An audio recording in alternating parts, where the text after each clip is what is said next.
Hi everyone, welcome to Vishwa Bloom. So in this video we will be looking at NCERT chapter for class 9 science. Why do we fall ill? Have you ever thought why do we fall ill? Yeah, you would have already thought. In this chapter we will be getting the answer for this question. Also we will be understanding why don't we fall ill, and in this video we are going to discuss immune system. So let's start. The first question will be the immune system. What is immune system? So immune system is nothing but the defense system or the army for our body. So the immune system. So this army, which is also called as the immune system, have many layers of immunity. Many layers. Okay. So at first, the first stage of defense will be they invaders meet the border guards of our army. So which are the border guards of the army? It is the skin and all other mucous membranes. So this is the first stage of defense.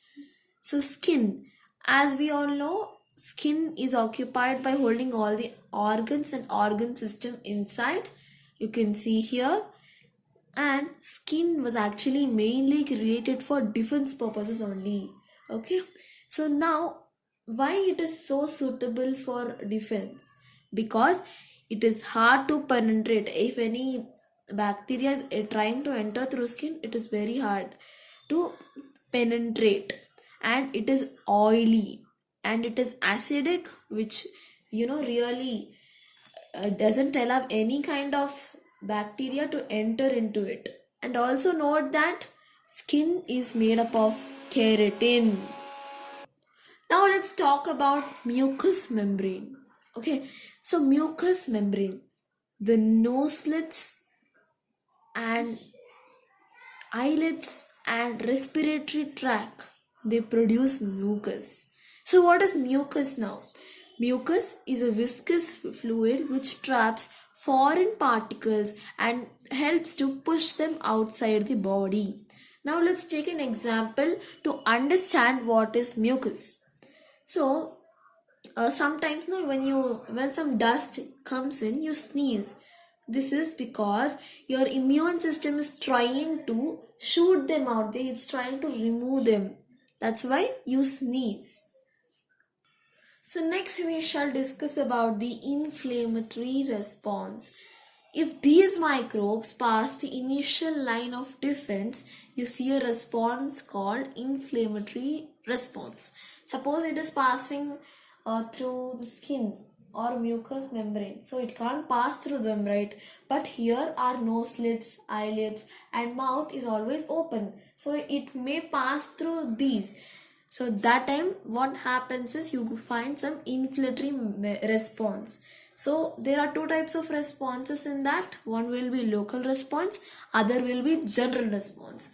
In local response, you are going to find redness, swelling, pain, and in the general response you can find fever. Okay, now let's just summarize with the first line of defense against pathogens.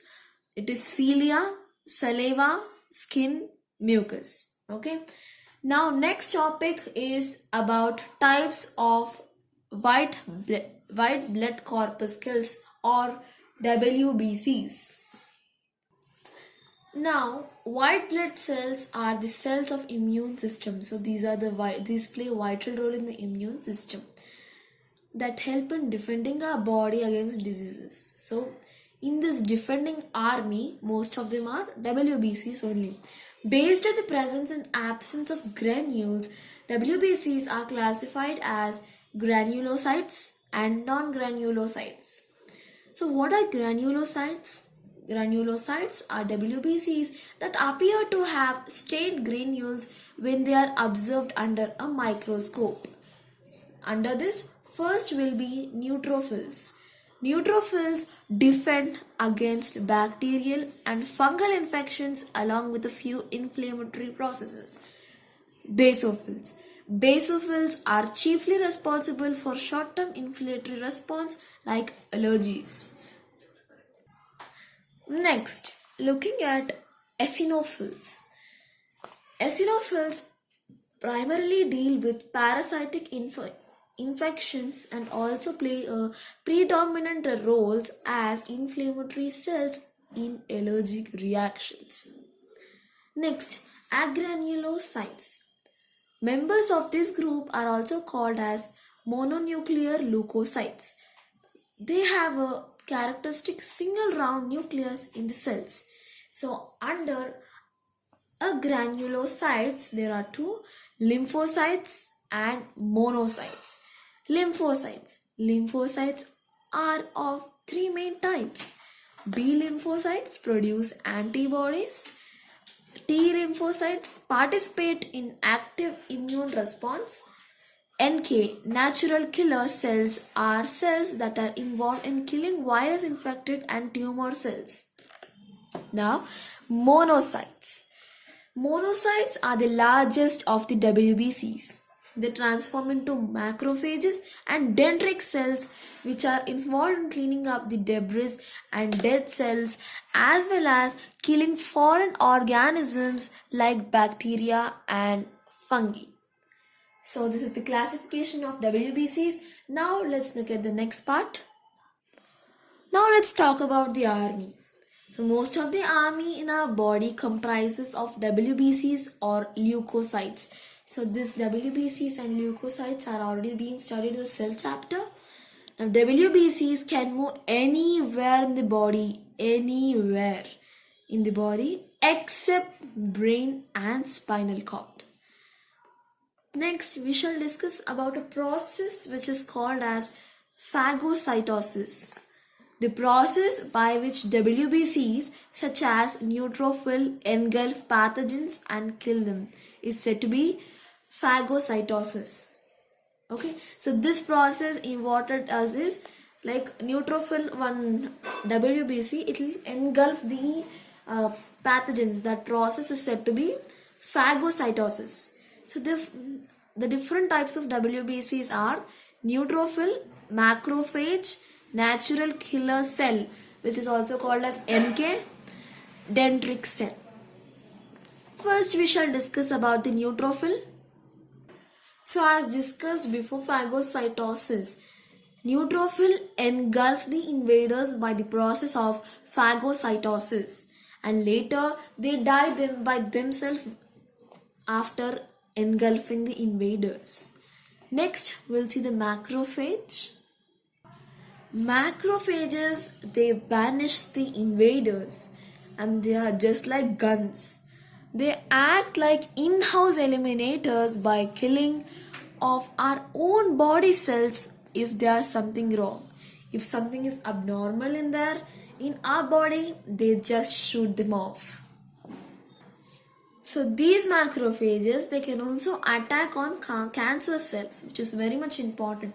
See, these cancer cells are the cells which are not normal. They are abnormal cells, okay. Only after hanging at least 100 or so bacteria, they die. So when will this macrophages die? After killing some 100 or more than 100 bacteria, only then it is going to die. And the next topic is natural killer cell, NK cell. So what does these NK cell do?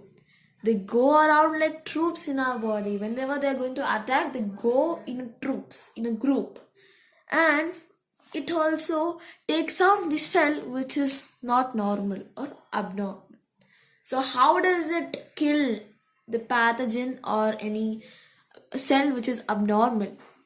First, it binds up the enemy and dissolve its membrane so that this entire cell cannot function anymore. So in such a way, NK kills the enemies. Next is the dendritic cell. It is the last one, but really important cell. So this cell is the only cell which can create memory. Suppose they have eaten some pathogen. Suppose it has eaten some pathogen. They can remember that, how it can eat, how it can destroy the pathogen. And it passes on the information to other WBCs, forming the memory cells. So these cells help in forming the memory cells, and not only like it remembers how to kill others, and it also passes information to other cells, right? So there is some more to know topic here. So immunity, there are types of immunity also.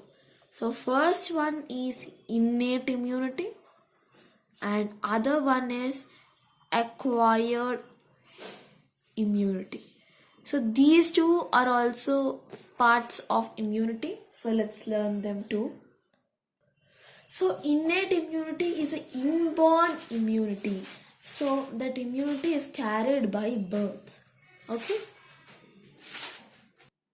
And acquired immunity develops only on exposure to concerned microorganisms, and it is short life or long life. Okay.